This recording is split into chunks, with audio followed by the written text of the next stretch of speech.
السلام عليكم ورحمة الله وبركاته. إن الحمد لله نحمده ونستعينه ونستغفره ونعوذ بالله من شرور أنفسنا ومن سيئات أعمالنا. من يهده الله فلا مضل له ومن يضلل فلا هادي له. وأشهد أن لا إله إلا الله وحده لا شريك له وأشهد أن محمدا عبده ورسوله صلى الله تعالى عليه وعلى آله وصحبه وسلم تسليما كثيرا. يا أيها الذين آمنوا اتقوا الله حق تقاته ولا تموتن إلا وأنتم مسلمون. يا أيها الناس اتقوا ربكم الذي خلقكم من نفس واحدة وخلق منها زوجها وبث منهما رجالا كثيرا ونساء واتقوا الله الذي تساءلون به والأرحام إن الله كان عليكم رقيبا. يا أيها الذين آمنوا اتقوا الله وقولوا قولا سديدا يصلح لكم أعمالكم ويغفر لكم ذنوبكم ومن يطع الله ورسوله فقد فاز فوزا عظيما. أما بعد فإن خير الحديث كتاب الله وخير الهدي هدي محمد صلى الله عليه وسلم وشر الأمور محدثاتها وكل محدثة بدعة وكل بدعة ضلالة وكل ضلالة في النار. أعوذ بالله من الشيطان الرجيم. أم لهم شركاء شرعوا لهم من الدين ما لم يأذن به الله.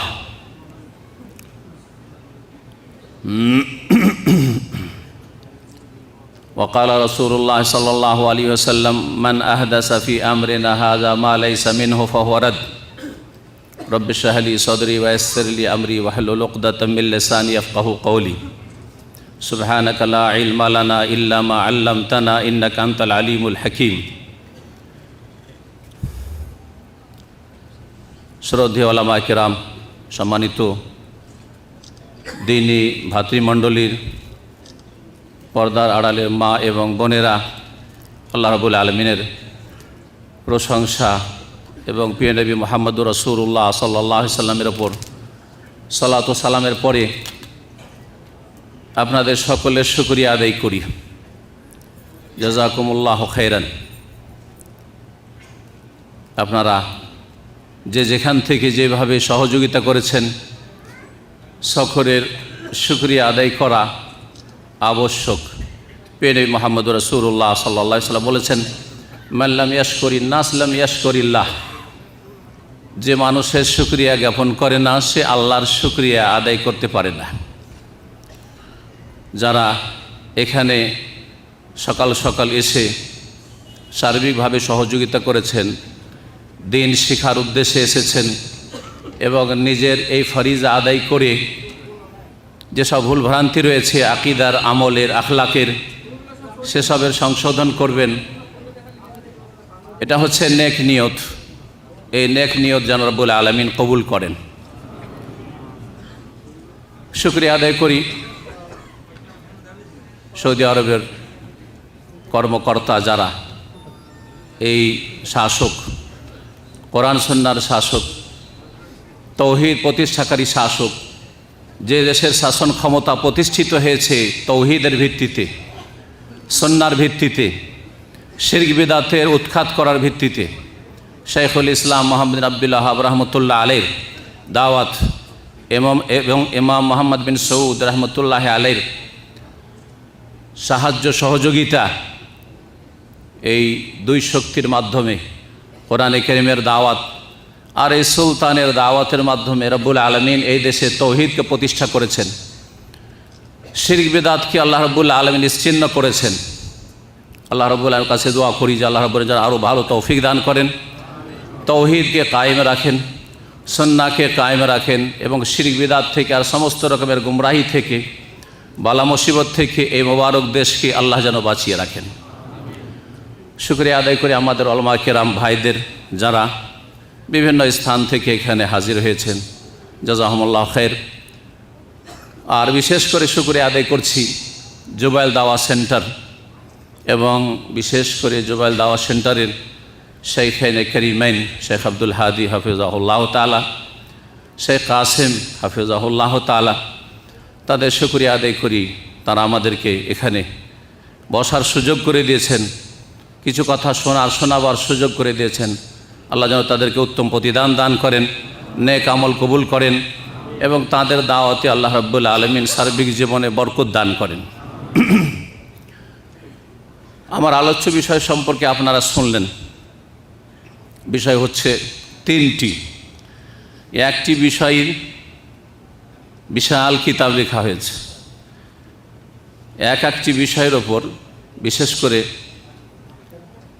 প্রত্যেকটি বিষয়ের ক্ষেত্রে বলা যেতে পারে একটি বিষয়ের কথা বলছি, যেটা হচ্ছে ধর্ম নিরপেক্ষতা, ধর্ম নিরপেক্ষতাবাদ, সেকুলারিজম।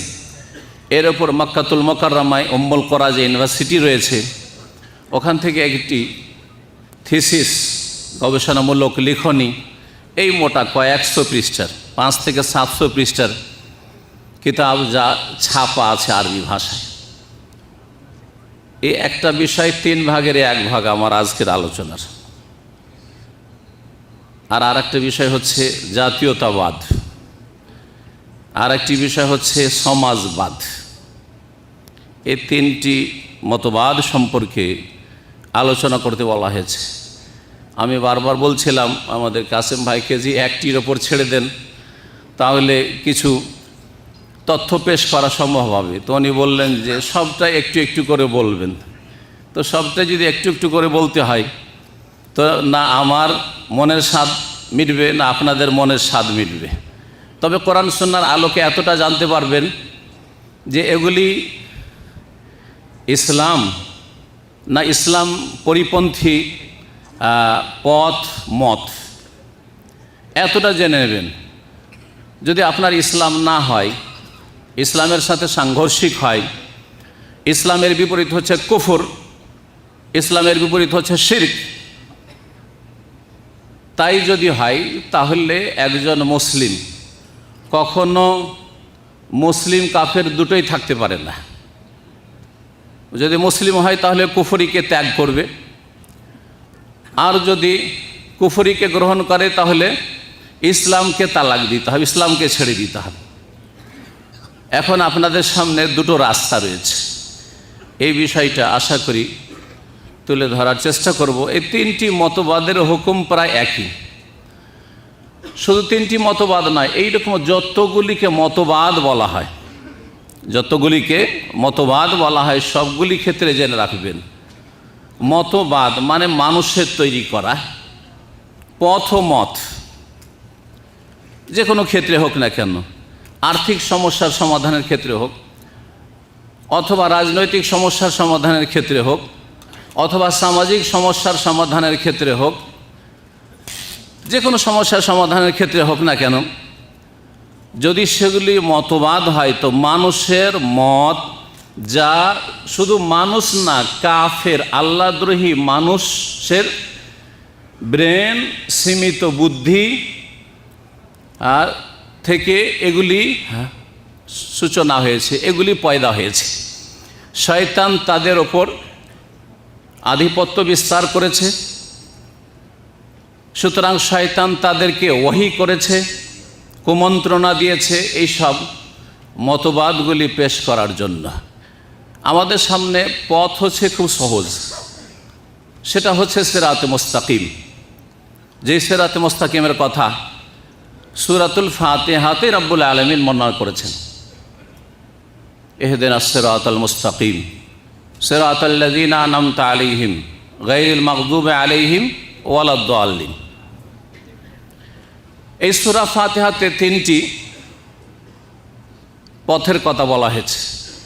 একটি হচ্ছে আল্লাহ প্রদত্ত পথ, যেটা হচ্ছে সিরাতে মুস্তাকিম, সরল পথ, সহজ পথ, সোজা পথ, যেটা হচ্ছে দ্বীনে ইসলাম, যেটা হচ্ছে দ্বীনে ইসলাম। ইন্না দ্বীনা ইনদাল্লাহিল ইসলাম, আল্লাহর নিকট একমাত্র মনোনীত স্বীকৃত দ্বীন, জীবন বিধান হচ্ছে ইসলাম। ওয়া মান ইয়াবতাগি গায়রাল ইসলামি দীনান ফালা ইউকবালা মিনহু।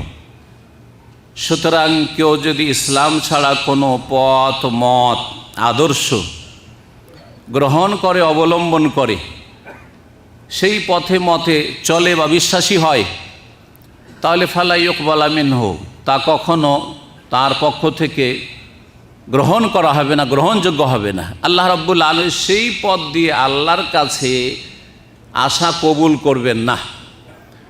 যদি কেউ আল্লাহর কাছে আসতে চায় ধর্মের নামে সেই পথ মতগুলি যদি তৈরি হয়ে থাকে, আর না হলে সেই পথ মতগুলি হয়তো ধর্মের নামে তৈরি হয়নি, যেমন আমার আলোচ্য বিষয়গুলি, এগুলি ধর্মের নামে ধর্মদ্রোহিতার ভিত্তিতে তৈরি হয়েছে, সেই পথগুলি আল্লাহ প্রদত্ত নয়, অথচ ধর্মের নামে তৈরি হয়েছে।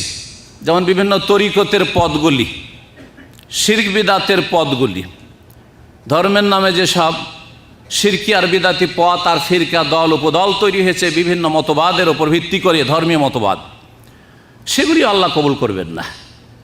ফালা ইউকবাল মিনহু, কখনো তা গ্রহণ করা হবে না। ওয়া হুয়া ফিল আখিরাতি মিনাল খাসিরিন। সুতরাং যেই ব্যক্তি দ্বীন ইসলাম ছাড়া অন্য কোনো রাস্তা ডানে বা বামে অবলম্বন করল, সে কিয়ামতের দিনে পরকালে মিনাল খাসিরিন, ক্ষতিগ্রস্তদের অন্তর্ভুক্ত হবে।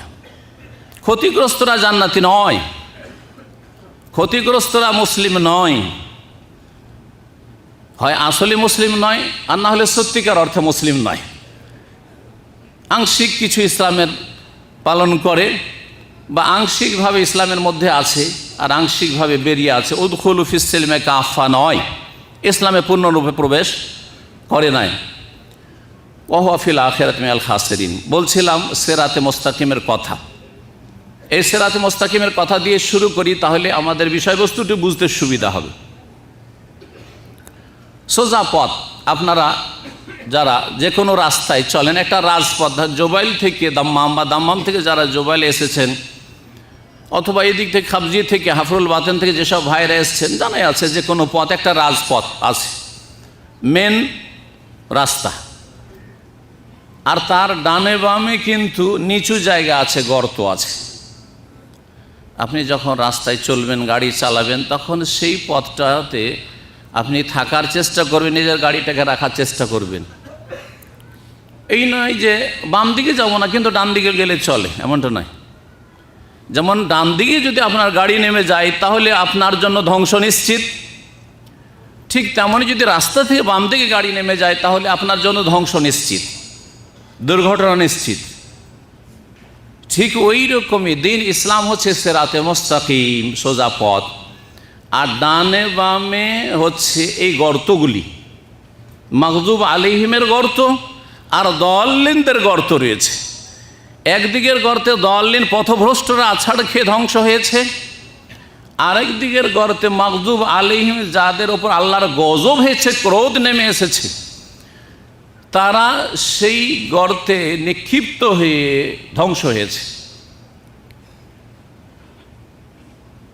তাহলে দুটো হচ্ছে শয়তানের পথ, দুই দিকে, যেদিকে শয়তান ডাকতে আছে, শয়তান ডাকতে আছে, নবী করিম সাল্লাল্লাহু আলাইহি ওয়াসাল্লামের একটি হাদিস রয়েছে, শয়তানের ডাকে যদি সাড়া দেন তো সরল পথ থেকে ডানে বামে চলে যাবেন। ডান দিকেও শয়তান বসে আছে, বাম দিকেও শয়তান বসে আছে, আর মাঝখানে আপনার রাস্তা, যেই রাস্তাকে বলা হয়েছে মধ্যম পন্থা।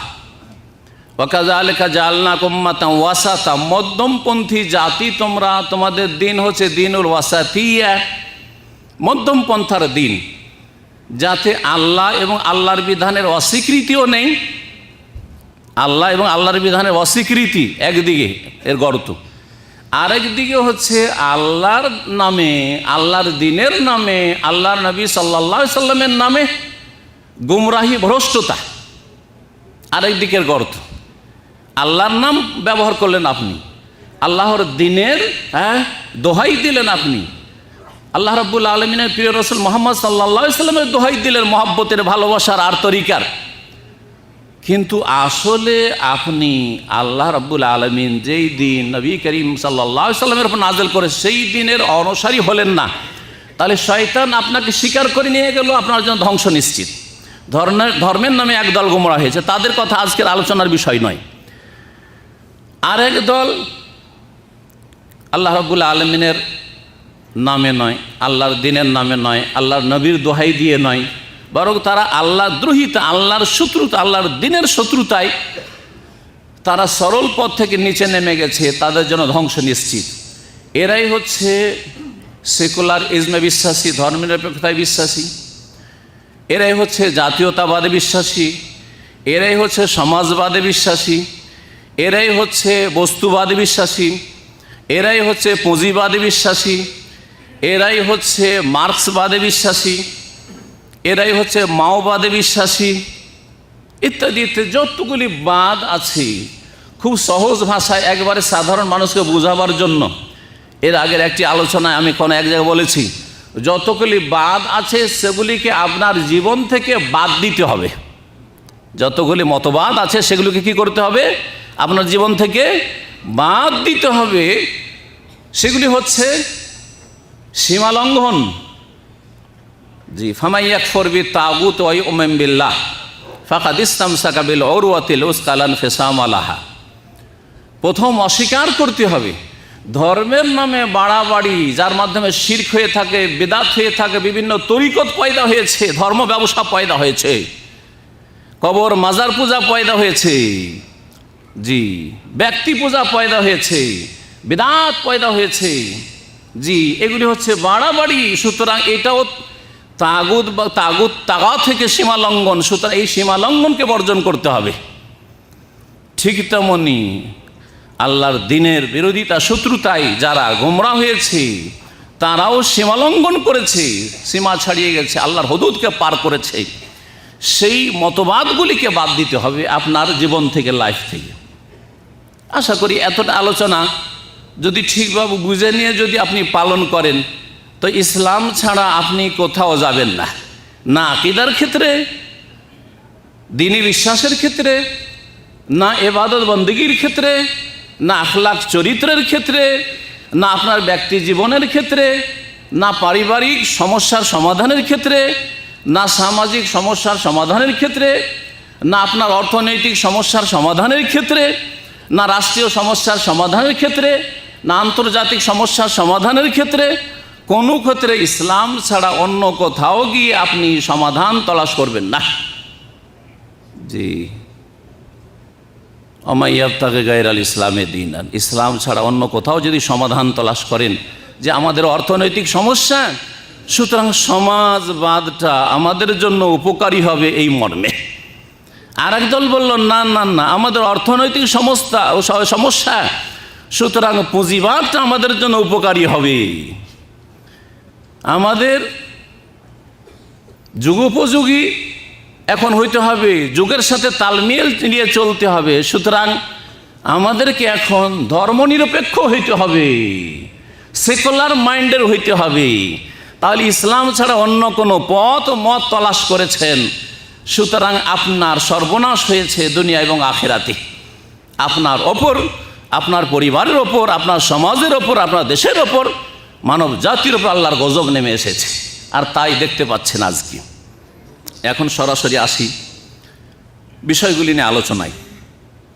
আল্লাহ রাব্বুল সূরা শুরার আয়াত নম্বর 21 ইরশাদ করছেন, আম লাহুম শুরাকা, তাদের কি অনেক শরীকরা রয়েছে, মানে আল্লাহর সাথে অন্য অংশীদার রয়েছে।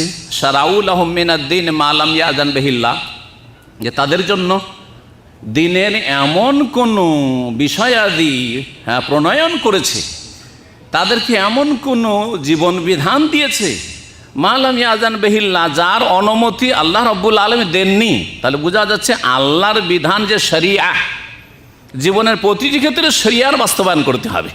আখিরাতের ক্ষেত্রে শরিয়া ইসলামিয়ার বাস্তবায়ন করতে হবে। ইবাদত বন্দেগী এবং জীবনের যেসব স্তরের কথা বললাম, একটু আগে বললাম, সমস্ত স্তরে শরিয়ার বাস্তবায়ন করতে হবে। আল্লাহ বলছেন তাদের কি অন্য কোনো আরও শরিক আছে যারা তাদেরকে বিধান দিয়ে থাকে, এমন বিধান মা লাম ইয়াযান বিহিল্লাহ, যার পারমিশন, অনুমতি আল্লাহ দেন নাই। আল্লাহ কিসের পারমিশন দিয়েছেন? ইন্না দীনা ইনদাল্লাহি আল ইসলাম, সিরাতে মুস্তাকিম, ওয়ালাউলা কালিমাতুল ফাসল, যদি আল্লাহর চূড়ান্ত ফয়সালা না থাকতো যে মানব জাতি অবাধ্য হলেও দুনিয়াতে তাদেরকে কিছু কাল সময় দেব, মানব জাতি অতিরঞ্জন বাড়াবাড়ি করলেও তাদেরকে সময় দেব, মানব জাতি নাস্তিক বেদিন হয়ে গেলেও দুনিয়াতে খেতে দেব, তাদেরকে দুনিয়ার ভোগের সামগ্রী দেব, এই যদি আল্লাহর নীতিমালা না থাকতো লাকুদিয়া বাইনাহুম, তাহলে তাদের পাপাচারের কারণে তাদের আল্লাহর সাথে দুশ্মনির কারণে, আল্লাহ দ্রোহিতার কারণে, আল্লাহর দ্বীনের সাথে শত্রুতার কারণে, নিজের কপোলকল্পিত মতবাদের অনুসারী হওয়ার কারণে চূড়ান্ত ফয়সালা করে তাদেরকে ধ্বংস করে দেওয়া হইতো। আসি এই সেকুলারিজম বা ধর্মনিরপেক্ষতাবাদ সম্পর্কে আলোচনায়। আকীদার ক্ষেত্রে ওলামারা বলেছেন ধর্মনিরপেক্ষতাবাদ মানে কি, আগে অনেকে বুঝেন না আসলে ধর্মনিরপেক্ষতা, কিন্তু বুঝাইতে বললে বুঝাইতে পারবেন না।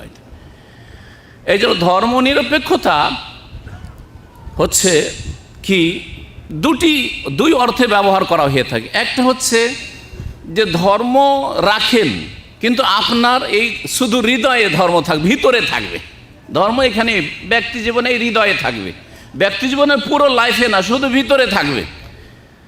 আর থাকলে মুসলিম যদি হন তো মসজিদে গেলে ধর্মকর্ম, আর খ্রিস্টান তো চার্চে গেলে ধর্মকর্ম, আর হিন্দু হইলে মন্দিরে গেলে যখন ধর্মকর্ম, ব্যাস।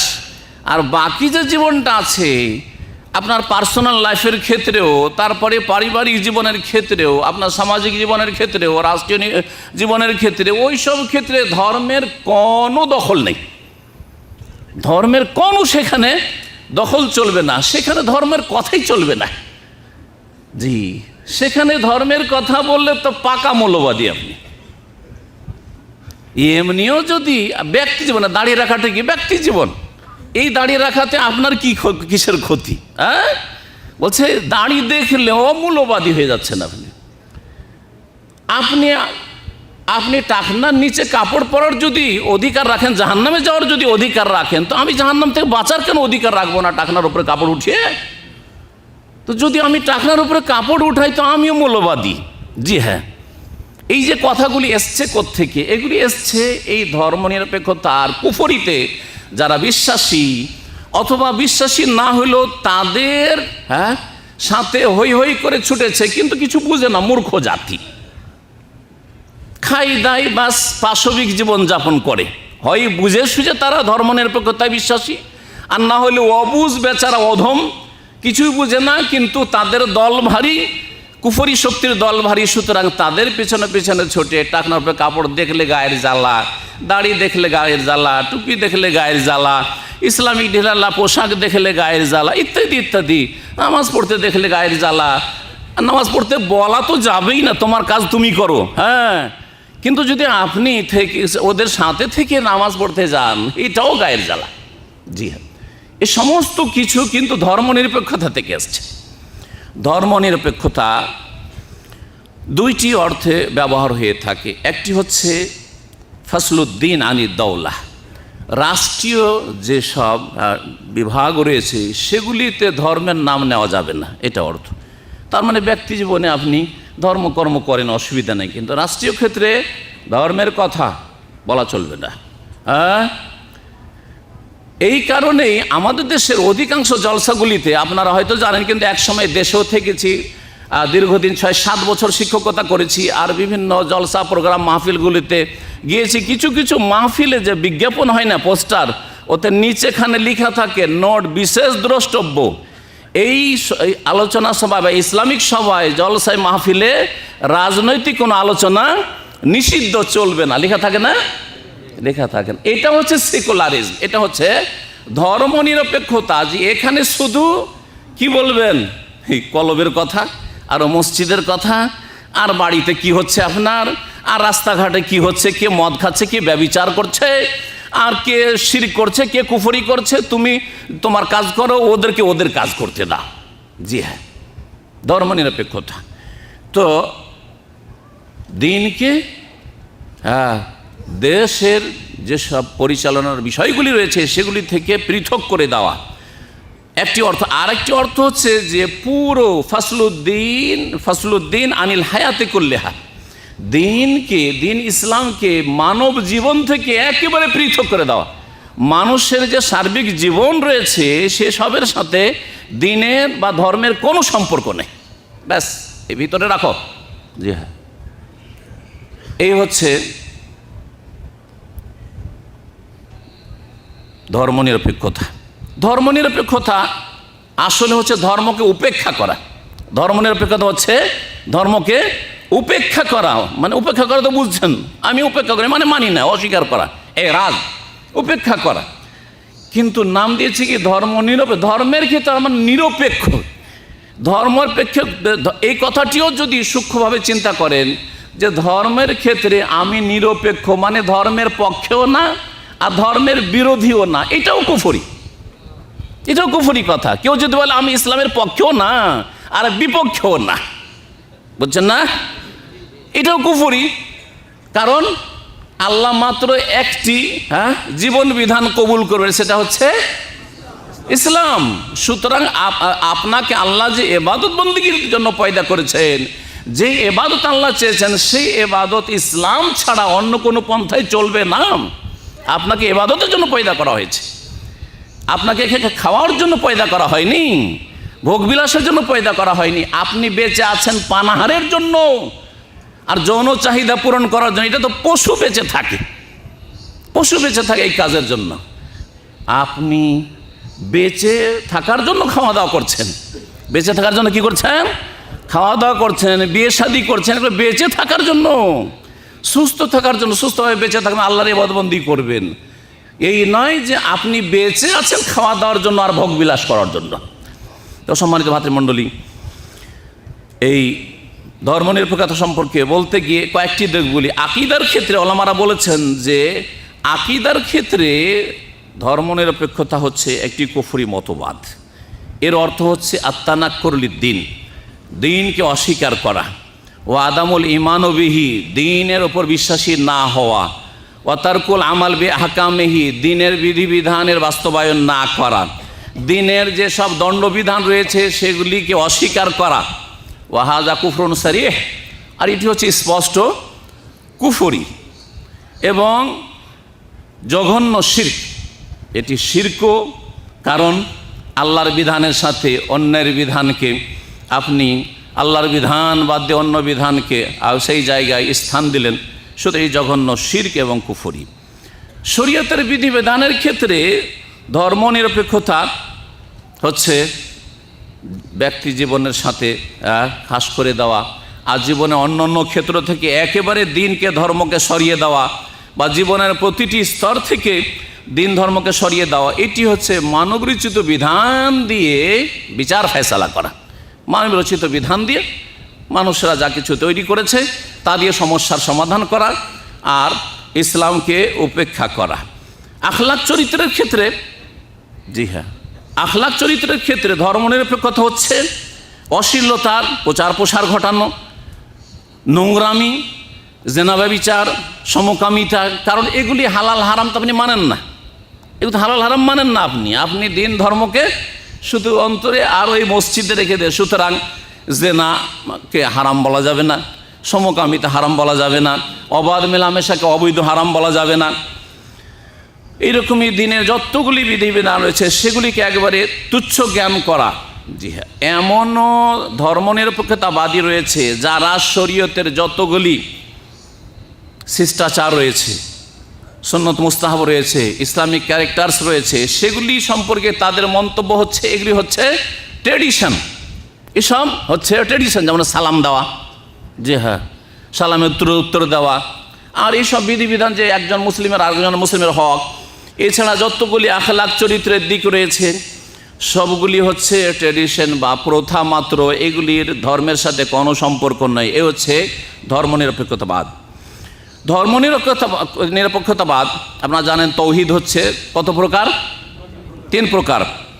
তৌহিদের রুবুবিয়্যাহ, তৌহিদুল উলুহিয়া বা তৌহিদুল ইবাদা, তৌহিদুল আসমা ওয়াস সিফাত। এই ধর্মনিরপেক্ষতা হচ্ছে রুবুবিয়্যাতের শিরক আর ইবাদতের শিরক।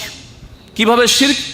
কোরআনে কারীমে আল্লাহ রাব্বুল আলামিন ইরশাদ করেছেন সূরা আরাফের আয়াত নম্বর 54-তে, আলা লাহুল খালকু ওয়াল আমরু ফাতাবারাকাল্লাহু আহসানুল খালিকিন। শোনো ভালো করে যে লাহুল খালকু, সৃষ্টি কার? কে সৃষ্টি করেছেন? একমাত্র আল্লাহ, তাই না? না আর কেউ? আলা লাহুল খালকু, সৃষ্টি একমাত্র কার? আল্লাহর। যখন সৃষ্টি আল্লাহর, তাহলে আদেশ নিষেধ কার চলবে? আল্লাহর। জি, দুটো কথা আল্লাহ বলেছেন, আলা লাহুল খালকু ওয়াল আমরু, সৃষ্টি আল্লাহর যেহেতু আমরা, সুতরাং আমাদের উপর হুকুম কার চলবে? আল্লাহর চলবে। জি, আমর সম্পর্কে ওলামারা বলেছেন যে হুকুম, এই হুকুমটা আল্লাহ রাব্বুল হুকুম হচ্ছে দুই রকমের। একটা হচ্ছে সৃষ্টিগত হুকুম আমরে কওনি, আরেকটি হচ্ছে বিধানগত হুকুম। আল্লাহর সৃষ্টিগত হুকুম, যেমন আল্লাহ রাব্বুল আলামিন যেইভাবে আমাদেরকে পয়দা করেছেন, এই সৃষ্টিগত হুকুমের কিন্তু আমরা বিরুদ্ধাচরণ করতে পারবো না। আল্লাহ যদি আমাদেরকে চোখ দিয়ে পয়দা করেন দৃষ্টি, তাহলে কিন্তু দেখতে পাবো, ঠিক না? আল্লাহ যদি আমাদেরকে অন্ধ করে পয়দা করেন তো আমরা কিন্তু দেখতে পাবো না, তাই না? কাউকে যদি আল্লাহ পাগল করেন তো তার বোধ শক্তি নিয়ে আসার কোনো ক্ষমতা নেই যদি আল্লাহ ফিরিয়ে না দেন, ঠিক না? এগুলো হচ্ছে সৃষ্টিগত বিধান রাব্বুল আলামিনের। জি, আমরে কওনি। আর আমরে শরঈ হচ্ছে বিধানগত হুকুম আল্লাহ রাব্বুল আলামিন। বিধানগত হুকুম, ওয়াবুদুল্লাহ, আল্লাহর এক ইবাদত করো, ওয়ালা তুশরিকু বিহি শাইআ, ওয়া আকিমুস সালাতা ওয়া আতুজ যাকাতা ওয়ারকাউ মা'আর রাকিন, ইত্যাদিতে যত হুকুম আকাম আদেশ অথবা নিষেধ। ওয়ালা তাকরাবুজ জিনা, জিনার কাছে যেও না। ওয়ালা তাকতুলুন নাফসাল্লাতী হারামাল্লাহু ইল্লা বিল হক। এগুলো হচ্ছে বিধানগত আল্লাহ রাব্বুল আলামিনের আদেশ। আল্লাহ রাব্বুল আলামিন শরীয়ত শরঈ বিধিবিধানের ক্ষেত্রে যে আল্লাহর আমরের কথা বা আল্লাহর হুকুমের কথা উল্লেখ করেছে সূরা সাজদা, যেমন বলছেন ওয়াজআলনা মিনহুম আইম্মাতান ইয়াহদুনা বিআমরিনা। এই নবী রাসূলগণের মাঝে আমি এমন ইমাম বা বনী ইসরাইলদের মধ্যে, বনী ইসরাইলদের কথা আল্লাহ বলছেন, বনী ইসরাইলের মধ্যে এমন আমি ইমাম মানে নবী রাসূল পয়দা করেছি, ইয়াহদুনা বিআমরিনা, যারা আমার নির্দেশ অনুযায়ী রাস্তা দেখাতো, পথ দেখাতো মানুষকে। এখানে আমর বলতে বিধানগত আল্লাহ রাব্বুল আলামিনের হুকুমকে বোঝানো হয়েছে। যারা ধর্মনিরপেক্ষতা বিশ্বাসী তারা বলে যে ধর্মের ক্ষেত্রে ধর্মে কোনো রাজনীতি নেই। এই প্রশ্ন আমাদের দেশে হয় কি হয় না?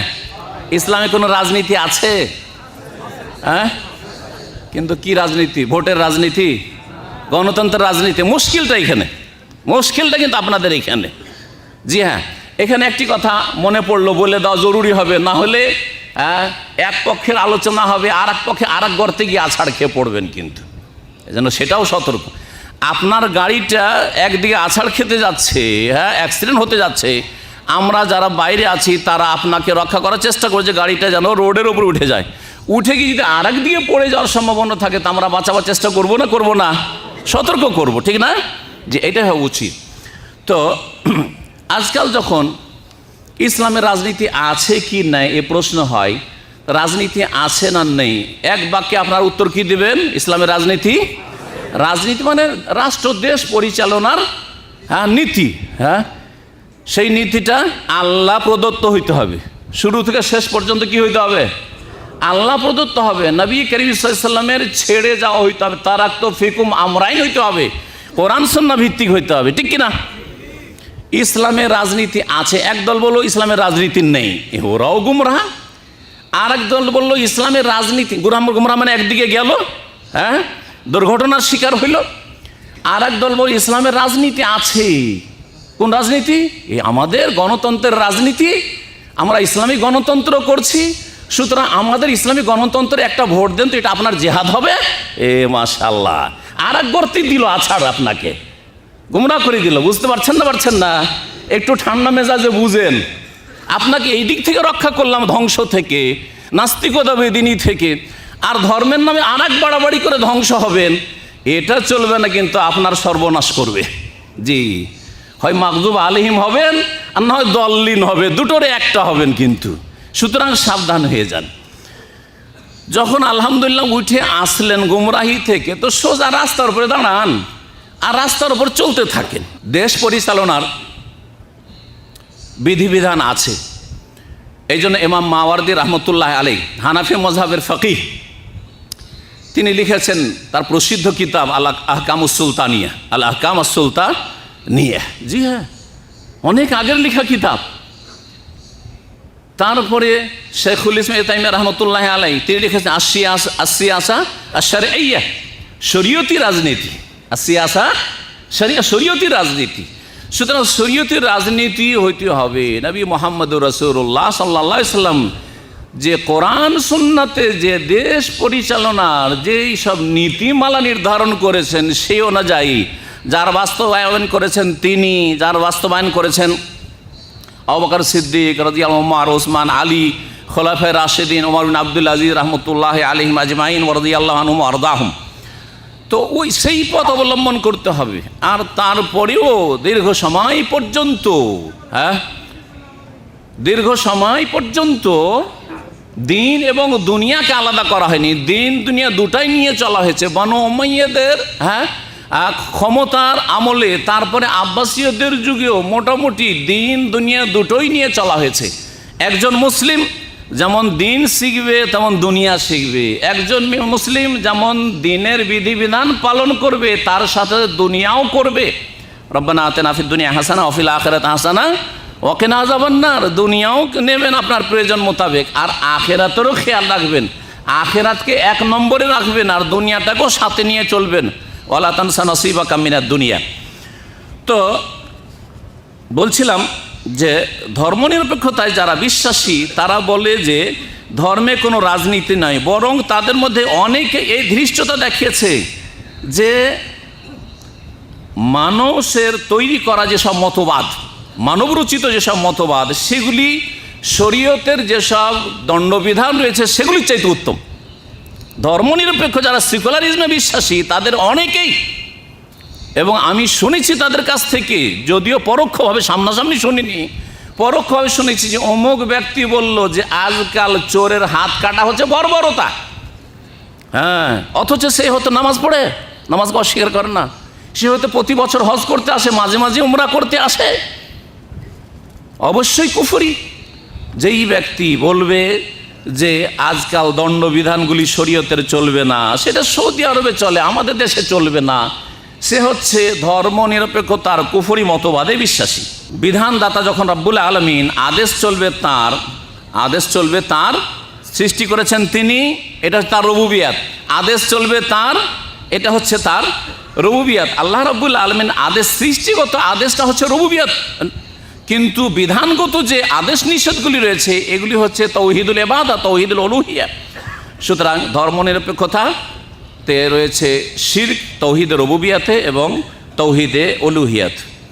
তাই ওলামারা বলেছেন যে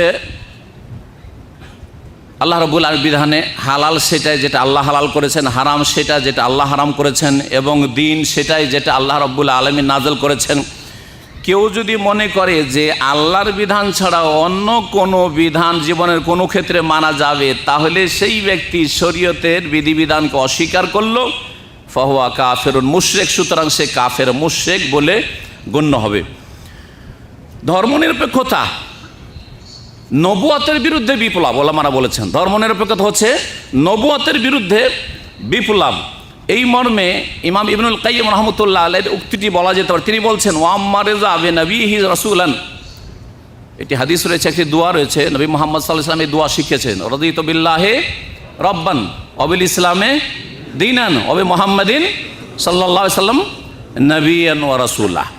তো নবী মুহাম্মদ সাল্লাল্লাহু আলাইহি ওয়াসাল্লামকে নবী রসুল সন্তুষ্ট চিত্তে মেনে নিতে হবে, ওয়া বি মুহাম্মাদিন রাসূলা, আর আল্লাহকে রব হিসাবে মেনে নিতে হবে, ইসলামকে দিন হিসাবে মেনে নিতে হবে। বলছেন ওলামারা যে ধর্মনিরপেক্ষতা হচ্ছে নবুয়তের বিরুদ্ধে বিপ্লব, অর্থাৎ আমরা নবুয়তের নবী যে বিধিবিধান নিয়েছেন তা আমরা মানি না। কীভাবে বলছেন তিনি যে ফায়াতাজাম্মানু কামালান ইনকিয়াদে লাহু, নবীকে মানা বা নবীকে মেনে নেওয়ার ক্ষেত্রে সন্তুষ্ট চিত্ত হওয়া হচ্ছে তার পূর্ণ আনুগত্য করা, এমনভাবে আনুগত্য করা যে তাকে সবচেয়ে বেশি ভালোবাসবেন, তার বিধানকে সবচেয়ে বেশি ভালোবাসবেন। ফালা ইয়াতালাক্কাল হুদা ইল্লা মিন মাওয়াকি কালিমাতিহি, রাসূলুল্লাহ সাল্লাল্লাহু আলাইহি ওয়াসাল্লামের কথা থেকে হেদায়েত নেবেন। ওয়ালা ইউহাকামু ইল্লা ইলাইহি, নবীর কাছেই চূড়ান্ত ফয়সালা নেবেন। ওয়ালা ইয়াহকুম আলাইহি গায়রু, অন্য কেউ আপনার বিচার করবে না। ওয়ালা ইয়ারদা বিহুকমে গায়রিহি, আলবাত্তা অন্য কোন বিধানের উপর সন্তুষ্ট হবে না। লাফি শাইইন মিন আসমাই রব্বি ওয়া সিফাতি ওয়া আফআলিহি, আল্লাহর নামের ক্ষেত্রে, গুণাবলীর ক্ষেত্রে, আল্লাহর কাজের ক্ষেত্রে। ওয়ালাফি শাইইন মিন আজওয়াকি হাকাইকিল ঈমান ওয়া মাকামাতিহি, ঈমানের যেসব মর্ম কথা রয়েছে সেসবের ক্ষেত্রে। ওয়ালাফি শাইইন মিন আহকামিহি যাহিরি ওয়া বাতিনিহি, আল্লাহ রাব্বুল আলামিন বিধান, জাহেরি বাতিনি যতগুলি বিধান রয়েছে সব ক্ষেত্রে রাসূলুল্লাহ সাল্লাল্লাহু আলাইহি ওয়াসাল্লামের রিসালাতকে মেনে নেয়। ফালা ও লা ইয়ারদা ফি যালিকা ইয়াহকুমু গায়রুহু ওয়া লা ইয়ারদা ইল্লা বিহুকমিহি, রাসূলুল্লাহ সাল্লাল্লাহু আলাইহি ওয়াসাল্লামের হুকুম ছাড়া অন্য কোনো হুকুমে সে রাজি হবে না। মাদারিজুস সালিকিনের 2য় খণ্ড 171 পৃষ্ঠায় এই কথাই বলেছেন। সূরা নিসার আয়াত নম্বর 65 মহান আল্লাহ এই কথাই বলেছেন, ফালা ওয়া রাব্বিকা লা ইউমিনুন হাত্তা ইউহাক্কিমুকা ফীমা শাজারা বাইনাহুম। হে নবী মুহাম্মদ সাল্লাল্লাহু আলাইহি ওয়াসাল্লাম, ফালা ওয়া রাব্বিকা, তোমার রবের কসম করে বলছি, আল্লাহ নিজের কসম নিজেই করছেন, লা ইউমিনুন, তারা মুমিন মুসলিম হতে পারবে না, হাত্তা ইউহাক্কিমুকা ফীমা শাজারা বাইনাহুম, যতক্ষণ পর্যন্ত তারা তোমাকে তাদের মতবিরোধের যে বিষয়গুলি রয়েছে সেগুলিতে বিচারক হিসাবে না মেনে নেবে। ফীমা শাজারা, মা তাতে ব্যাপকতা রয়েছে, যে কোনো সমস্যার ক্ষেত্রে যতক্ষণ পর্যন্ত নবী মুহাম্মদ সাল্লাল্লাহু আলাইহি ওয়াসাল্লামকে বিচারক হিসাবে না মেনে নেবে ততক্ষণ পর্যন্ত কোনো মানুষ মুমিন হতে পারবে না। এক তো মেনে নিতে হলে 1 নম্বর কথা। 2 নম্বর কথা, সুম্মা লা ইয়াজিদু ফি আনফুসিহিম হারাজা, আর তারপরে মনের মধ্যে যেন কোনো রকমের সংকোচ না থাকে মিম্মা কাজায়, তোমার বিচার মেনে নেওয়ার ক্ষেত্রে। 3 নম্বর হচ্ছে ওয়াইসাল্লিমু তাসলিমা, এবং তোমার বিধানের সামনে, তোমার আদেশ নিষেধের সামনে আত্মসমর্পণ করবে, পুরো আত্মসমর্পণের সাথে সেসব বিধিবিধানগুলি মেনে নেবে। তাহলে বোঝা যাচ্ছে যে যারা জীবনের কিছু ক্ষেত্রে শুধু ইসলামকে মানলো বা ইসলামের কথা ধর্মকে রাখলো আর বাকি ক্ষেত্রগুলি থেকে আউট করে দিল, তারা নবী মুহাম্মদুর রাসূলুল্লাহ সাল্লাল্লাহু আলাইহি ওয়াসাল্লামের নবুয়তের বিরুদ্ধে বিপ্লব করলো। তারা এইরকমই ধর্মনিরপেক্ষতা হচ্ছে আল্লাহর বিধান ছাড়া মানবরচিত বিধানকে হালাল মনে করা, আল্লাহ ছাড়া মানুষের তৈরি করা বিধানকে হালাল মনে করা, আর এইটি হচ্ছে কুফর, এতে কোনো দ্বিমত নেই। তাই শেখুল ইসলাম ইবনে তাইমিয়া রাহমাতুল্লাহ আলাইহি বলেছেন, ওয়াল ইনসানু মা তাহাল্লাল হারাম আল মুজমা আলাইহি, কোনো মানুষ যদি যেসব বিষয়গুলি হারাম রয়েছে সর্বসম্মতিক্রমে কোনো ইখতিলাফ নেই তাকে হালাল মনে করে, জেনাকে হালাল মনে করে, সমকামিতাকে হালাল মনে করে, ছেলের বিয়েকে হালাল মনে করে, মহিলাকে বিয়ে করতে পারে হালাল মনে করে, ইত্যাদি ইত্যাদি, বিনা বিবাহে লিভ টুগেদারকে হালাল মনে করতে পারে, এইসব যদি কেউ মনে করে, অথবা কোনো হালালকে হারাম মনে করে, আওবাদ্দাল্লাহ শারাল মুজমা আলী, অথবা শরীয়ত কোনো বিধানকে যদি বদলে দেয়, কানা কাফেরান ওয়া মুরতাদ্দান, সেই ব্যক্তি কাফের এবং মুরতাদ হয়ে যাবে। বেত্তেফাকিল ফোকাহা, সমস্ত ফোকাহা এই ক্ষেত্রে একমত। এই মর্মেই তিনি বলছেন, অফি মিসলি হাযা কাউলুল্লাহ তাআলা, এই ক্ষেত্রে আল্লাহর বাণী, ওমাল্লাম ইয়াকুম বিমা আনজালাল্লাহু ফাউলাইকা হুমুল কাফিরুন, যারা আল্লাহর বিধান দিয়ে বিচার করে না তারাই হচ্ছে কাফির, তারাই হচ্ছে কাফের। মজমুল ফাতাওয়া 3য় খণ্ড 267 পৃষ্ঠা। এইরকমই ধর্মনিরপেক্ষতা হচ্ছে। আর বাকি যতগুলি মতবাদ রয়েছে এগুলি হচ্ছে হুকমুল জাহিলিয়া, জাহিলিয়াতের যুগের বিধান, মানুষের তৈরি করা বিধান হচ্ছে জাহিলিয়াতের হুকুম, এবং এগুলি হচ্ছে ইবাদাতুল হাওয়া, কুপ্রবৃত্তির অনুসরণ বা কুপ্রবৃত্তির গোলামি। রব্বুল আলামিন সূরা মায়েদার আয়াত নম্বর 50 এরশাদ করেছেন, আফা হুকমাল জাহিলিয়াতি ইয়াবগুন, তারা কি জাহিলি যুগের বিধিবিধান চায়? ইসলাম ছাড়া যতগুলি বিধান রয়েছে বা পথ মত রয়েছে সেগুলি হচ্ছে জাহিলিয়াত, সেগুলি চাই। ওমান আহসানু মিনাল্লাহি হুকমান লিকাওমি ইউকিনুন, বিশ্বাসী জাতির জন্য আল্লাহর চাইতে ভালো বিচার আর কে করতে পারে? আল্লাহর ছাড়া ভালো বিচার বিশ্বাসী জাতির জন্য আর কে করতে পারে? ধর্মনিরপেক্ষতা হচ্ছে কুফরুন বাওয়াহ, স্পষ্ট কুফরি, কারণ সেটা হচ্ছে হেয়া কিয়ামুল হায়াত আলা গায়রিদ্দিন, মানুষের জীবনটা প্রতিষ্ঠিত কিসের ওপর? দিনের ওপর, ধর্মের ওপর না। ধর্ম তোমার ইচ্ছা, তোমার ব্যাপার, ধর্মের সাথে তোমার লাইফের কোনো সম্পর্ক নেই। সুতরাং এটি হচ্ছে স্পষ্ট কুফরি কথা। আর এই ধর্মনিরপেক্ষতা হচ্ছে আল্লাহর বিধানকে পরিত্যাগ করা, শরীয়তকে পরিত্যাগ করা। এই মর্মে সৌদি আরবের যে শেখ বিন বাজ রহমতুল্লাহ আলাইহি যে বড় মুফতি ছিলেন, আর তার আগের যিনি গ্র্যান্ড মুফতি ছিলেন শেখ মোহাম্মদ বিন ইব্রাহিম আলী শেখ রহমতুল্লাহ আলাইহি, তিনি বলছেন, তার একটি কিতাব রয়েছে সুন্দর, তাহকিমুল কাওয়ানিন, তার কিতাবটির নাম হচ্ছে, ছোট্ট পুস্তিকা, অত্যন্ত গুরুত্বপূর্ণ, আমি পড়েছি, তাহকিমুল কাওয়ানিন। এই কিতাবটিতে তিনি এই কথাটি বলেছেন, ইন্নাল মিনাল কুফরিল আকবার আল মুস্তাবিন তানজিলুল কানুনিল লাইন মানজিলাতা মা নাযালা বিহি রুহুল আমিন আলা কলবি মুহাম্মাদিন সাল্লাল্লাহু আলাইহি ওয়াসাল্লাম লিয়াকুনা মিনাল মুনজিরিন বিলিসানিন আরাবিয়্যিন মুবিন ফিল হুকমি বিহি বাইনাল আলামিন ওয়ারদ্দি আলাইহি ইনদা তানাজুল মুতানাজিইন মুনাকাযাতান ওয়া মুআনাদাতান।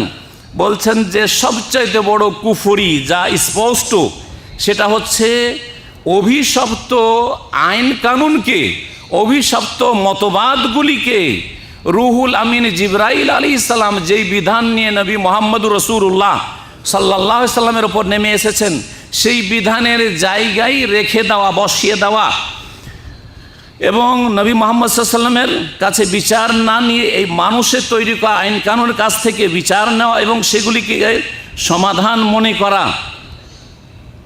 ওয়ারাদ্দু ইলাইহি ইনদা তানাজুল মুতানাজিইন, যখন বিরোধ হবে তখন নবীর কাছে ফিরে আসতে হবে, তা না করে মানবরচিত বিধানের কাছ থেকে সমস্যা সমাধান নেওয়া।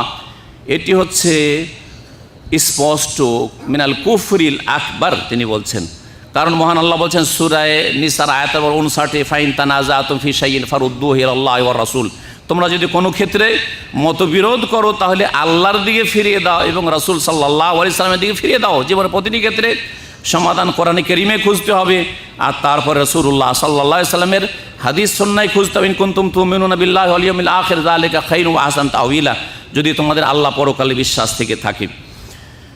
মুসলিম সমাজে বর্তমান যে দেখা যাচ্ছে এই যে মানবরচিত বিধানগুলি পয়দা হয়েছিল এগুলি কাফেররা তৈরি করেছিল, তাদের কাছে তার আদর্শহীন ছিল, তারা ছিল আদর্শহীন, সেই জন্য তারা এই সব মানবরচিত মতগুলি যে তৈরি করেছিল তাদের সমাধানের জন্য, এগুলি মুসলিম জাতির জন্য নয়।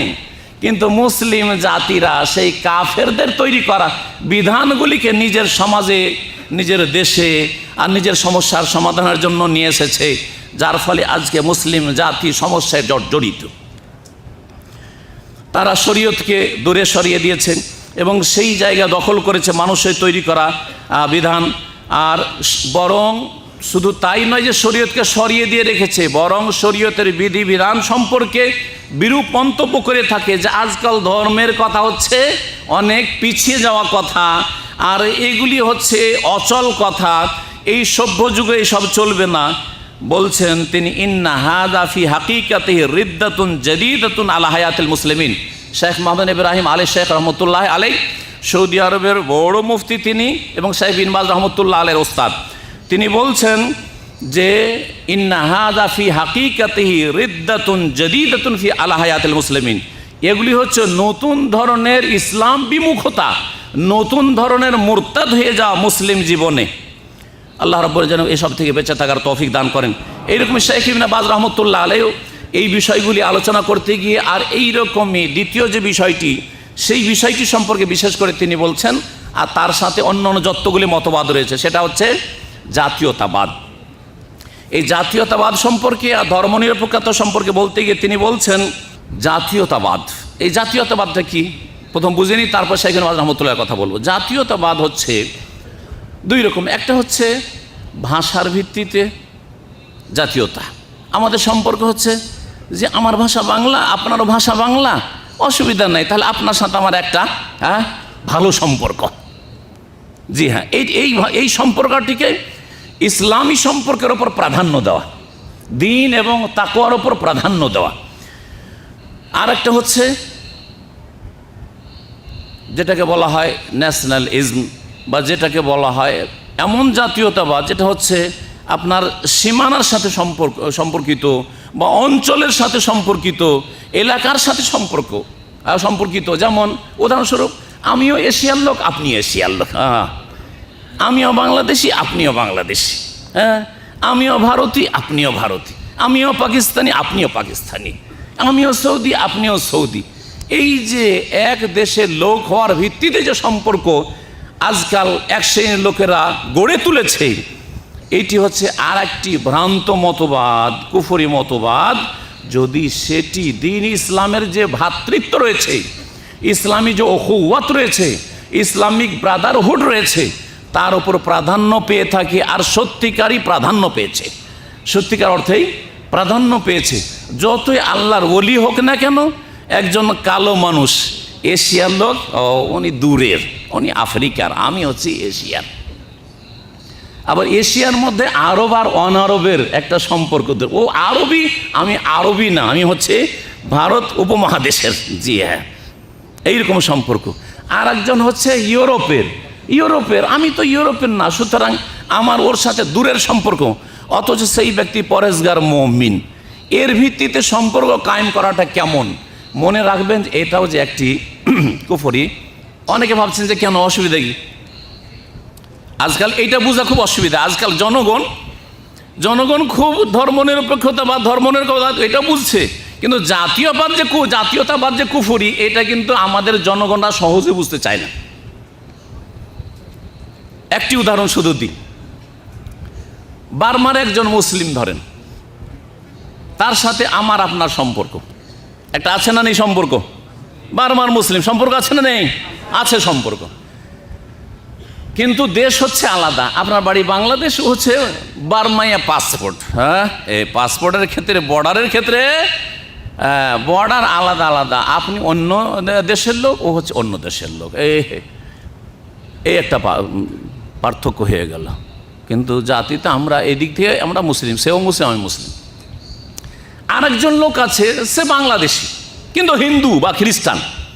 বাংলাদেশি, খ্রিস্টান বা হিন্দু, ভাষাও বাংলা, তার পাসপোর্টও বাংলাদেশি, আর আপনিও বাংলাদেশি, আপনার ভাষাও বাংলা। আপনার সম্পর্ক কার সাথে বেশি? হ্যাঁ, বার্মার মুসলিমের সাথে। এটা মুখে বলছেন না, আকিদা আমলে আখলাকে এটা বলছি। যে মুখে বলছেন ও মুনাফিক শুধু, আর যে আকিদায় বিশ্বাস রাখেন যে আমার বার্মার মুসলিম ভাই, জি আমার পাশের প্রতিবেশী কাফেরের চাইতে অনেক বেশি নিকটের, আর এই বিশ্বাসও রাখি, আকিদাও রাখি, এবং এইটাকে আল্লাহর দিন মনে করি, এবং এটা হচ্ছে আমার আখলাক চরিত্র আদান প্রদান লেনদেনের ক্ষেত্রে এটাই রাখি, ঠিক কিনা? তাহলে আপনার আচরণটা কেমন হওয়া উচিত ওই বার্মার মাজলুম মুসলিমের সাথে? কেমন হওয়া উচিত বলুন তো দেখি? বার্মার মজলুম, জুলম অত্যাচার তাদের ওপর হচ্ছে, ফেল করে তাকিয়ে দেখছেন, বর্ডারে আসছেন না ভাই, তোমাদেরকে আমরা রাখতে পারছি না। আর আপনার যদি গ্রামের দেশি হয় আর আল্লাহর সবচেয়ে বড় দুশ্মন হয়, আর সে যদি কোনো বিপদ আপদে পড়ে, না ভাই অসুবিধা নেই, থাকো, তুমি তো আমার বাড়িতে থাকো। আরে তুমি খ্রিস্টান হলে কি হবে, তোমার বাড়িতে থাকো, তোমাকে আশ্রয় দিচ্ছি, ঠিক না? হ্যাঁ, তাহলে কোথায় গিয়েছি আমরা? চিন্তা করুন তো দেখি, কোথায় গেছি? চিন্তা করেন দেখি। জি হ্যাঁ, কোথায় মুসলিম জাতি চলে গেছে? একটু চিন্তা করতে বলছি। এবং আমাদের আকিদা, আমল এবং দিনের নবায়নের প্রয়োজন রয়েছে, তাজদিদে দিনের প্রয়োজন রয়েছে। নবায়ন নিয়ে আসতে আমাদের জীবনে অনেক দূরে সরে গেছি আমরা ইসলাম থেকে। আল্লাহ রাব্বুল যেন বুঝার তৌফিক দান করেন। জি হ্যাঁ, নবী মুহাম্মদ রাসূলুল্লাহ সাল্লাল্লাহু আলাইহি ওয়াসাল্লামের জামানার কথা বলছি। নবী সাল্লাল্লাহু আলাইহি ওয়াসাল্লাম সাহাবায়ে কেরামদের মধ্যে একজন ছিলেন বেলাল হাবশি। কোথাকার লোক ছিলেন? হাবশা মানে আফ্রিকার মহাদেশগুলি বলেন। কোন মহাদেশের লোক ছিলেন? আফ্রিকা মহাদেশের লোক। কাল এক তো রং দেখতে কালো, আরবদের মতো না। তারপরে 2 নম্বর হচ্ছে আফ্রিকার লোক, তাই না? মহাদেশই আলাদা। আর মক্কা মদিনা এগুলি হচ্ছে এশিয়ার মধ্যে, ঠিক না? আর একজন ছিলেন সালমান ফার্সি। কোথাকার লোক ছিলেন? পারস্য দেশের লোক ছিলেন। তার ভাষা কি ছিল? ফার্সি ভাষা। আরবি ভালো করে বুঝতেন না তিনি, হয়তো পরে শিখেছেন, সেটা আলাদা কথা। মাতৃভাষা তার আরবি না, যেমন আমরা আরবি শিখেছি, কিন্তু যতই আরবি জানি, অনেক আরবের চাইতে আরবি গ্রামার বেশি জানি আর বেশি পড়েছি হয়তো, কিন্তু তার মানে এই নয় যে আমার মাতৃভাষা আরবি, ঠিক না? তো সালমান ফার্সি রাদিয়াল্লাহু তাআলা আনহু অনারব মানুষ, ফার্সি তার মাতৃভাষা। উনি একজন সাহাবী নবী করিম সাল্লাল্লাহু আলাইহি ওয়াসাল্লামের। আর একজন সাহাবী সুহাইব রুমি। কোন দেশের? রোম দেশের। রোম কোথায়? হ্যাঁ, ইটালিয়া কোথায়? কোন মহাদেশে? ইউরোপের তিনি। সুবহানাল্লাহ। একজন আফ্রিকার, একজন ইউরোপের, একজন হচ্ছে এশিয়ার অনারব। আর নবী মুহাম্মদ রাসূলুল্লাহ সাল্লাল্লাহু আলাইহি ওয়াসাল্লামের সাহাবী আবু বকর এশিয়ার আরব, কুরাইশি, ঠিক না? কুরাইশি। কোনো পার্থক্য ছিল রাসূলুল্লাহ সাল্লাল্লাহু আলাইহি ওয়াসাল্লামের কাছে যে আবু বকর, ওমর, ওসমান আমার দেশি, আমার মা একই ভাষার লোক, একই শহরের লোক, মাতৃভূমি আমাদের এক, সুতরাং এর সাথে আমাদের এর ভিত্তিতে খাতির বেশি। আর বেলাল তুমি তো অনেক দূরের আফ্রিকার, আবার নিগ্রো কালো তুমি। আর সালমান ফার্সি তুমি তো আবার অনারব, আজমি, রফিক, তুমি তো আরবি, তোমার মাতৃভাষা নয়। সোহাইব রুমি তুমি তো আবার ইউরোপের লোক। হ্যাঁ, এরকম ছিল নাকি?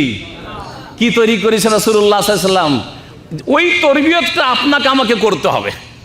এই তরবিয়তটা আপনাকে নিজেকে করতে হবে, এই ট্রেনিংটা আপনাকে নিতে হবে, আপনার ছেলে মেয়েকে দিতে হবে, আপনার ভাই বেরাদর আত্মীয় স্বজনকে দিতে হবে, আপনার গ্রামবাসী সমাজকে দিতে হবে, আপনার জাতিকে দিতে হবে, আপনার দেশকে, আপনার উম্মতকে দিতে হবে।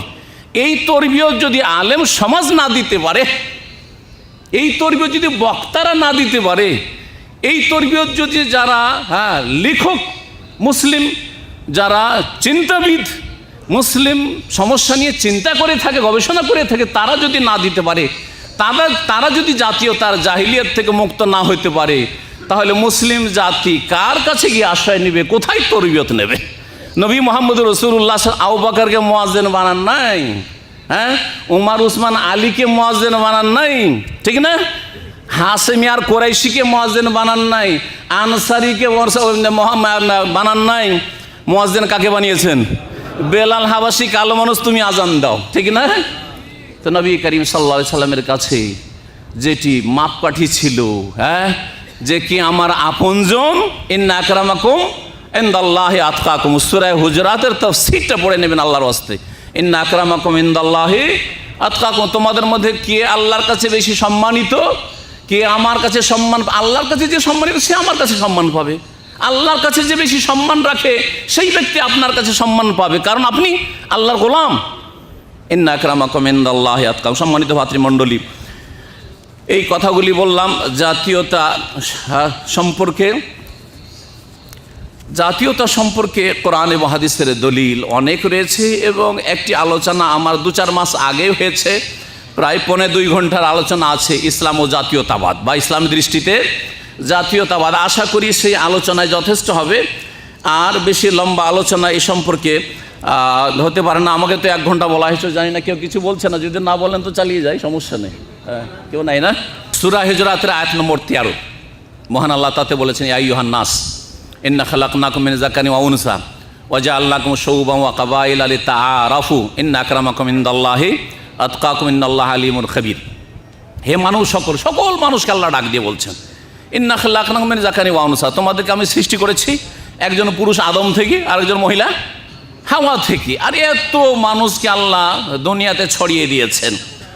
ওয়া জাআলনাকুম শুউবান ওয়া কাবাইলা, বহু জাতি গোত্র বংশে আল্লাহ রাব্বুল আলামিন বিভক্ত করেছেন। কিসের জন্য? কে ছোট কে বড়?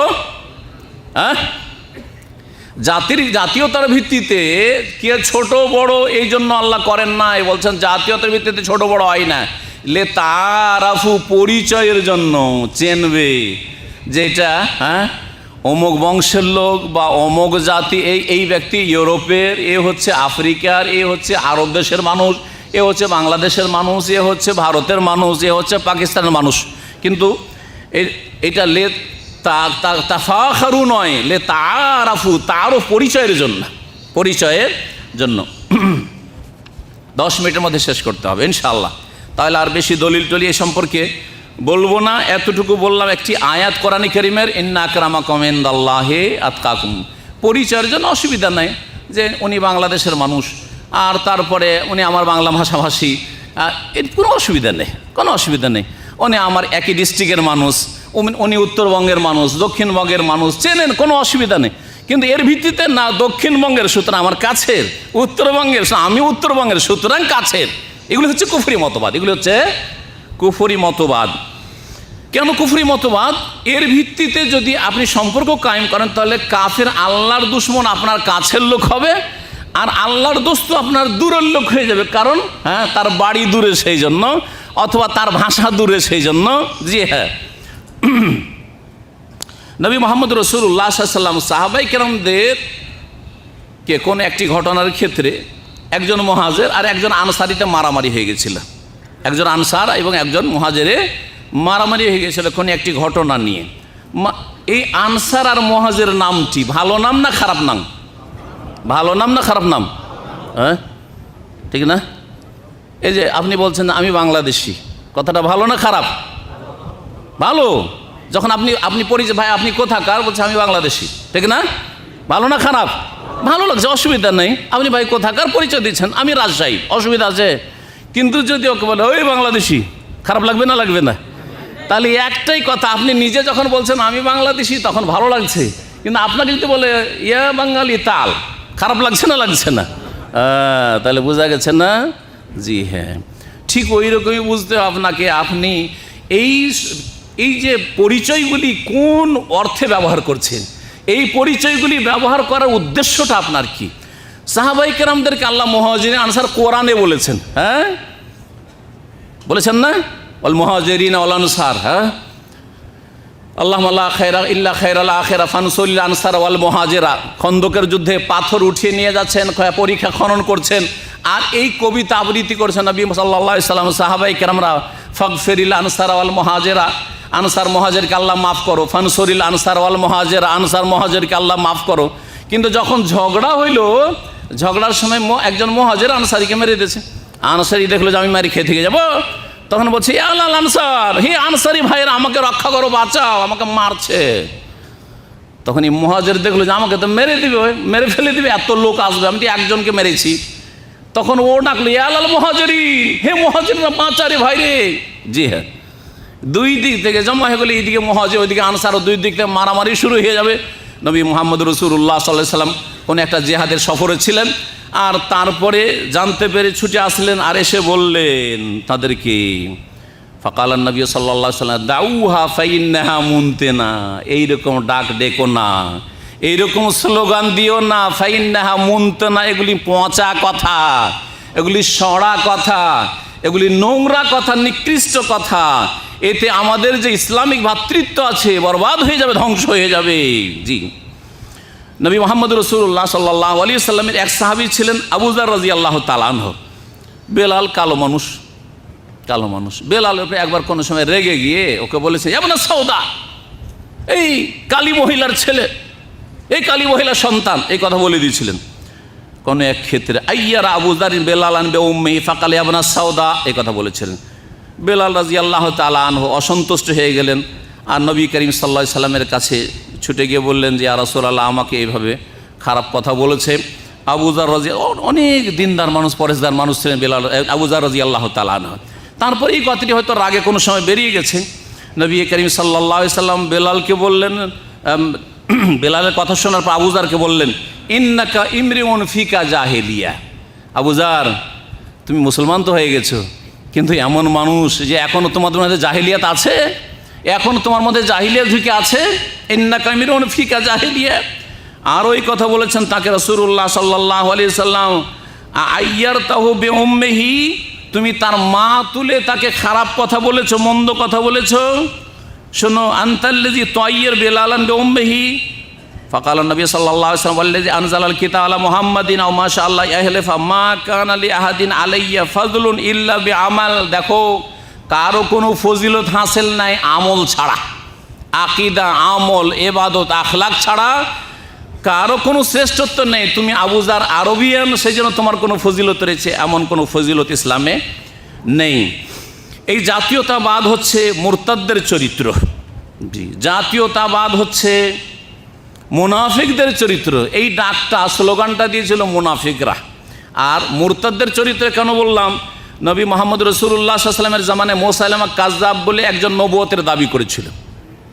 ওর বংশের লোকেরা জানতো যে এই মুসাইলামা কাযযাব মিথ্যুক, কিন্তু আমাদের বংশের যে, আর মুহাম্মদ সাল্লাল্লাহু আলাইহি ওয়াসাল্লাম তো আমাদের বংশ না, ও তো মক্কার লোক, কুরাইশ।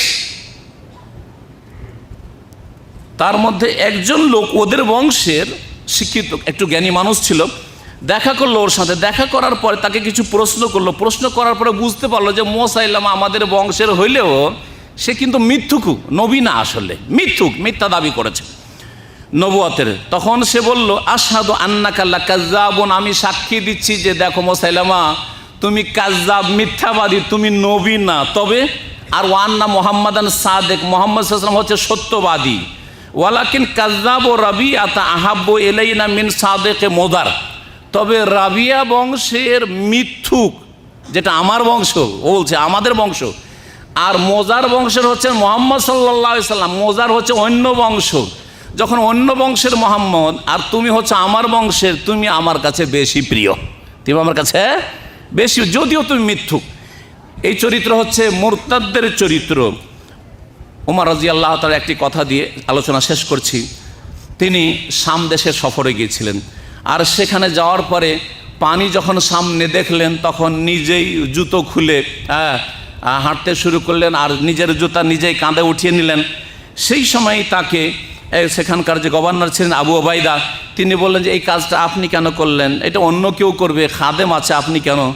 তখন রাগান্বিত বলেছিলেন ওমর রাদিয়াল্লাহু তাআলা আনহু যে দেখো তুমি কি বলো এই কথা, এটা যদি অন্য কেউ বলতো তাহলে তাকে এমন আমি দৌড়া মারতাম, বেত্রাঘাত করতাম যে সারা জীবন সে শিক্ষা পেয়ে যেত। শোনো, নাহানু কওমুন আ'আজ্জানা আল্লাহু বিল ইসলাম, আমরা এমন একটা জাতি, মুসলিম জাতি, যাদেরকে আল্লাহ রাব্বুল ইসলাম দিয়ে সম্মানিত করেছেন। মাহমাবতাগাইনাল ইজ্জাতা মিন গায়রিহি আযাল্লানাল্লাহ। সুতরাং আমরা যদি ইসলাম ছাড়া অন্য কোনো মাধ্যম দিয়ে ইজ্জত সম্মান হাসিল করতে চাই, জাতীয়তা বাদ দিয়ে, ধর্মনিরপেক্ষতা বাদ দিয়ে, সমাজ বাদ দিয়ে, পুঁজি বাদ দিয়ে, আর অন্য কোনো বাদ দিয়ে, মতবাদ দিয়ে যদি আমরা ইজ্জত সম্মান তালাশ করতে যাই, তাহলে আযাল্লানাল্লাহ, আল্লাহ আমাদেরকে লাঞ্ছিত অপদস্থ করে দেবেন। আর তাই হয়েছে আজকে মুসলিম জাতির অবস্থা। সম্মানিত ভাতৃমণ্ডলী, যেসব আলোচনা করলাম সেসব আলোচনা থেকে আমি যে কথাটি বলতে চাইব সেটা হচ্ছে যে দিন ইসলাম হচ্ছে পূর্ণাঙ্গ জীবন বিধান। দিন ইসলাম হচ্ছে পূর্ণাঙ্গ জীবন বিধান। আল-ইয়াওমা আকমালতু লাকুম দীনাকুম, দিনকে আল্লাহ কামিল করে দিয়েছেন। এবং এই দিন ইসলামের মধ্যে এতটা আল্লাহ রাব্বুল আলামিন যোগ্যতা ক্ষমতা রেখেছেন যে কিয়ামত পর্যন্ত মানব জাতি যতই উন্নতি করে চলে যাক, তাদের সমস্ত সমস্যার সমাধানের জন্য যথেষ্ট রয়েছে কোরআন এবং সুন্নাহ। সেখান থেকে বিজ্ঞ উলামায়ে কেরামদেরকে সমাধান খুঁজে নিতে হবে। যদি কেউ মনে করে যে আমাদের আর্থিক সংকট, সুতরাং আর্থিক সংকট মেটানোর জন্য অন্য কোনো মতবাদ আমাদেরকে বাস্তবায়ন করতে হবে, মতবাদকে নিয়ে আসতে হবে। রাজনৈতিক সমস্যার জন্য অন্য কোনো মতবাদ, যেমন গণতন্ত্রবাদ নিয়ে আসতে হবে। গণতন্ত্র ছাড়া আর তো কোনো উপায় নাই। কেমন করে আমরা রাষ্ট্রীয় ক্ষমতায় পৌঁছিব যে গণতন্ত্রে না যাব, যদি এইরকম মনে করে। তারপরে আপনার আজকাল পৃথিবী এইভাবে চলছে, সুতরাং আমরা তো পৃথিবীর সাথে তাল মিলিয়ে চলতে হবে। সুতরাং ধর্মনিরপেক্ষতাবাদ ছাড়া আমাদের কোনো উপায় নেই, জাতীয়তাবাদ ছাড়া আমাদের কোনো উপায় নেই, এরকম মনে করে, তাহলে সেই ইসলাম থেকে আংশিক কমপক্ষে বেরিয়ে গেল, আংশিক কমপক্ষে বেরিয়ে গেল। আর যদি মনে করে যে ইসলাম এখন অচল, ইসলামের বিধিবিধান বাকি দণ্ডবিধানগুলি আমি বিশ্বাস করি না, মানি না, তাহলে পূর্ণরূপে বেরিয়ে গেল। তবে একটি কথা মনে রাখবেন, যেই ব্যক্তির মধ্যে কুফরি রয়েছে তাকে কাফের বলা যাবে না, কিছু শর্ত ছাড়া। আর কিছু বাধা রয়েছে, বাধাগুলি যতক্ষণ পর্যন্ত দূর না হবে। শুরুত এবং মাওয়ানে উলামায়ে কেরামরা বলেছেন, এই যে জনগণ আজকাল যাকে তাকে কাফের ফতোয়া দিচ্ছে না, এই অমুক ধর্মনিরপেক্ষতে বিশ্বাসী, অমুক হচ্ছে নাস্তিক, এই ফতোয়া দেওয়া জনগণের জন্য হারাম। একেবারে মনে রাখেন, জনগণের জন্য এই ফতোয়া দেওয়া হারাম। আলেমদের জন্য ফতোয়া দেওয়ার জন্য কিছু শর্ত রয়েছে। কারোর মধ্যে কুফরি থাকলেই যে কাফের হবে সেটাও জরুরি নয়। কুফরি আছে, কিন্তু সেই ব্যক্তির কুফরিটা তার জানা পরে না সে অজান্তেই কুফরি কাজ করছে, এটা একটা জানার বিষয়। কাউকে কাফের বলার জন্য কিছু শর্ত আছে, শর্ত পুরা করতে হবে। আর কিছু বাধা আছে, সেই বাধাগুলি দূর করতে হবে। তার অজ্ঞতা দূর করেছেন কি না, তার এই সম্পর্কে কোনো নলেজ দিয়েছেন কি না, তাকে এই সম্পর্কে দাওয়াত পৌঁছেছেন কি না, এবং তার কোনো সংশয় আছে নাকি, শুবহাত আছে নাকি, সংশয় নিরসন করেছেন কি না, এইসব ছাড়া কোনো আলেমও ফতোয়া দিতে পারবে না। আর যদি ফতোয়া দিতে হয় তো রাষ্ট্রীয়ভাবে উলামায়ে কেরামরা, বড় বড় উলামায়ে কেরামরা দেশের, তারা সিদ্ধান্ত নেবে যে সে কি মুসলিম আছে না কাফের হয়েছে। যেমন হুসাইন মানসুর হাল্লাজের কাফেরের ফতোয়া সমস্ত উলামায়ে কেরামরা সেই যুগে একমত হওয়ার পরই দিয়েছে, অথচ তার কথাটি হচ্ছে কুফরি, তার কথা হচ্ছে বড় কুফরি, আনাল হক আনাল হক। কিন্তু তারপরে সমস্ত উলামা মিলে ফতোয়া দিয়েছে, এটা আমার ফতোয়া না, আপনার ফতোয়া না, আর দু চারজন আলেমের ফতোয়া না, আর কোনো আবেগী ফতোয়া না। সমাজবাদ এটা হচ্ছে মানুষের তৈরি করা অর্থনৈতিক সমস্যার সমাধান। যখন দেখলো যে অনেক লোকের কাছে পয়সা, ধন সম্পদ কুক্ষিগত হয়ে যাচ্ছে, যেটা পুঁজিবাদ, অনেক ধন সম্পদ, তখন একদল বলল যে না, আমরা কি করব, ব্যক্তি মালিকানা রাখবো না, ব্যক্তি মালিকানা রাখবো না। এই সমস্ত ধন সম্পদ সকলের হাত থেকে কেড়ে নিয়ে এর মালিক হবে সরকার, আর সরকার সেটা দেশের জনগণের মাঝে ভাগ বন্টন করে দেবে। সরকার কাজ দিবে, ডিউটি করবে, আর তাদেরকে ভাতা দেবে, খাওয়াবে, দাওয়াবে। এটাও একটি অর্থনৈতিক ক্ষেত্রে কুফরি মতবাদ। ওমাই ইয়াবতাগি গায়রাল ইসলামি দীনান ফালা ইউকবালা মিনহু ওয়া ফিল আখিরাতি মিনাল খাসিরিন। ইসলাম ছাড়া অন্য কোনো পথ যদি মত কেউ অবলম্বন করে সে ক্ষতিগ্রস্ত হবে। আল্লাহ রাব্বুল আলামিন যেন আমাদেরকে সমস্ত গুমরাহি থেকে বেঁচে থাকার তৌফিক দান করেন। আল্লাহ রাব্বুল আলামিন আমাদেরকে সিরাতে মুস্তাকিম সরল পথে চলার তৌফিক দান করেন। আল্লাহ রাব্বুল আলামিন মানবরচিত যতগুলি পথ ও মত রয়েছে সেগুলি থেকে বেঁচে থাকার তৌফিক দান করেন। এবং মুসলিম সমাজের অধিকাংশ লোক যে বেদিনী বিধর্মিতার শিকার হয়েছে তাদেরকে যেন হেদায়েতের পথে ফিরে আসার তৌফিক দান করেন।